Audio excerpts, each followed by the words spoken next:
Seorang laki-laki memberitahu seorang wanita yang dia hendak berkahwin dengannya, maka wanita itu setuju tanpa mengetahui apa-apanya. Adakah itu dinamakan bertunang? Baik. Masalah bertunang dengar oleh-oleh. Orang yang belum kahwin, dia nak kahwin, kena tahu hukum bertunang. Kita lah ni duduk sibuk nak bertunang, hukum tak tahu.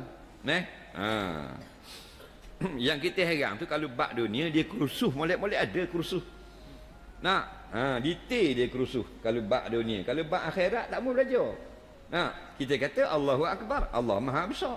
Kalau Allah Maha Besar, hak dunia tu kita remeh-temehkan dia. Hak akhirat tu kita beri tumpuan lebih. Kita terbalik ni, ad-dunia akbar. Dengar molek-molek. Bab bertunang. Bertunang ini tidak wajib. Dia bukan perkara yang wajib. Bertunang ini sunnah. Bertunang ini sunat. Bertunang ini anjuran syarak. Faham lagi? Bertunang ini ingat, orang yang dah kahwin dah, dulu bertunang dah, awak kahwin lagi? Dulu tunang belum kahwin? Tunang. Jadi kena belajar bab tunang. Sebab bila awak dah kahwin dah, takkan tak mau tunang sekali lagi. Tak mau dah, seorang je. Seorang je. Ya tak? Isteri ada mari. Nampak? Nak kahwin tak lagi? Nak lagi? InsyaAllah. Isteri ada mari tak? Ada? Ada bakal ada? Ada calon dah? Belum ada? Dengar molek-molek. Bertunang ini artinya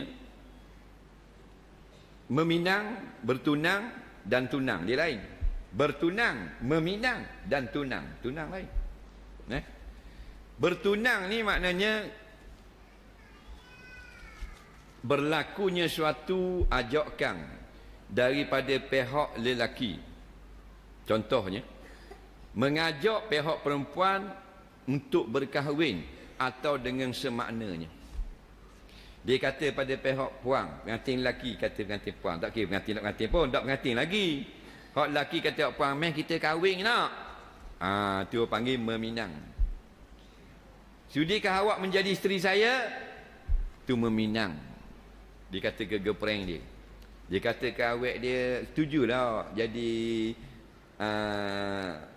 benda isteri saya bila-bila. Faham? Tu panggil meminang. Faham tak? Tu meminang. Pertanyaan setuju atau tidak tu meminang. Tu bukan bertunang. Meminang.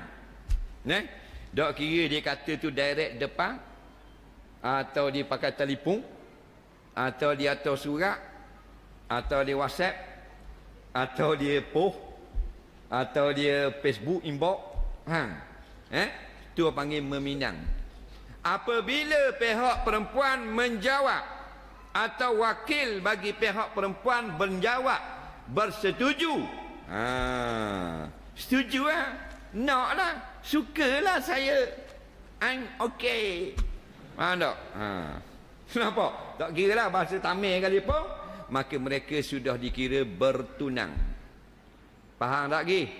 Sekalipun berdua je cakap, hak lelaki duduk atas kepala jambatan, hak puang bawah jambatan, dia panggil bertunang dah.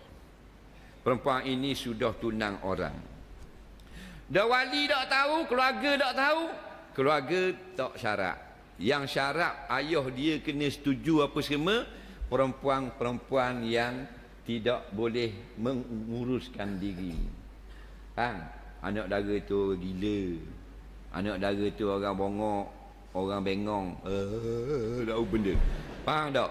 Baru kena wakil. Jadi kalau keadaan gini lah bertunang, ramai dah orang bertunang sekarang. Ramai tak? Tapi dah kita tak belajar, kita tangguhlah akibat dia. Ingat mai hidup di bumi Allah semua kena ikut peraturan Allah. Faham? Pasal kita duduk harta benda Allah, semua kena ikut peraturan dia. Dia tengah padang gitu kira tunang teruk lah. Dah siapa suruh budak belajar? Nak jawab ke mana? Yo kena ikut hukum belaka teruk dah. Dah muduk rumah Allah. Kalau orang pergi rumahmu, kena ikut dah peraturan rumahmu. Orang mari rumah kita, dia masuk dengan kasut-kasut. Kita kata, "Hei, kasut letak luar." Ni boleh kasut aku, bah. Aku beli kan RM50 kedai kasut awak. Kedai kasut you tu lah, kedai kasut awak. Faham? Dah kira RM4,000 pun letak bawah, mana boleh bah kasut aku. Kau pandai aku nak pakai. Tahu dah rumah aku bodoh. Turun. Tahu tak? Boleh kita pergi rumah orang, kita buat undang-undang kita. Kita pergi rumah orang, masuk. Tuan orang kata masuk, kita masuk dalam bilik tidur. Boleh tak? Tuan orang kata, duduk luar bilik tidur. Kau suka aku lah, kaki aku. Bang, maka ramai mana yang duduk di bumi Allah tidak sedar. Dia tak mau ikut peraturan Allah. Nak, dah lah tupang duduk bumi Allah. Lepas tu tak mau ikut peraturan. Lepas tu dia kata mak repik mabuk pergi kuda. Mu mabuk tarik kuda. Tak sedar, duduk bumi Allah. Nak, tak mau ikut peraturan Allah.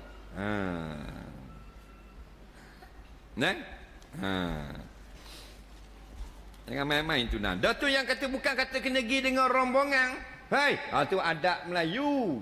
Bukan kata kena bawa bekas wahanggo, bawa kuih kek. Tu adat Melayu. Dah adat Melayu boleh tak? Boleh, tak ada salah pada syarak. Tapi itu bukan hukum syarak. Hukum syarak dia cakap dalam telefon kemarin. Tunang dah. Cuma adat nak jadi rasmi. Itu adat. Faham tak lagi? Adat hak tak salah pada syarak. Al-adatu muhakkamah. Adat itu diizinkan syarak. Nak bawa buah anggur, bawa dengan wakil. Salah tak di sisi agama? Tak salah. Teruskan. Tak ada masalah adat gitu. Tapi mu kena faham. Masa mu duduk cakap dengan awet mu tu, mu ajak dia kahwin tu tahun depan tu, dia setuju, tunang mu dah tu.